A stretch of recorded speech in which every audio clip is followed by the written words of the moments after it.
In the Bible last Sunday night, we talked about Philippians chapter 4, verses 17 and 18. We're getting real near the end of the book, and Paul is thanking the Philippians for their financial offering and gift that they sent to help him in his work. And he is expressing his gratitude to them. And in this scripture, Paul says something to them about their gift that I think is really striking and applicable to our lives today. He says that their offering that they gave to him for the work of the gospel is a gift that is like a fragrant sacrifice, that is well-pleasing to the Lord. And he uses the language of the sacrifices of the Old Testament, that those things that they would offer to God, and it would be a sweet aroma. It would smell wonderful to God. Now, God doesn't have a nose, and He's not talking about physical smelling, but this pleasing satisfaction.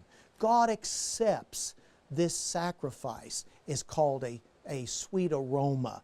Well, Paul uses that language to talk about their offering. When they collected that offering and sent it to Paul for the use of the gospel, in the gospel, this was like giving God an offering, and it smelled pleasant to God, and it was sweet to God, and it was acceptable to God. I want to encourage us all to think about that, because when we do things for the Lord, no matter how small they are, God takes note of those things. And as we seek to honor Him, and as we seek to please Him, and as we seek to serve Him, whatever it may be, God is pleased with that effort, and He honors it.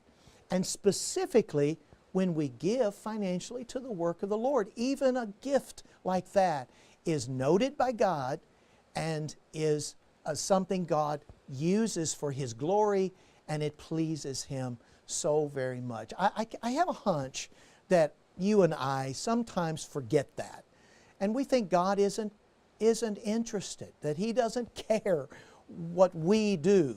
But He does care. And He wants you and He wants me as believers to dedicate our lives to Him and to serve Him and to follow after Him and do what we can for the work of the kingdom in the work of the gospel. If you want to hear the whole sermon, you can go to fbcfenton.com and you could access the whole sermon there. I want to encourage us today to take today and tomorrow and every day we live, and let's look for ways to honor the Lord and serve the Lord no matter what we do, no matter how small it is. God will use it. We'll see you next time on Evening Afterglow.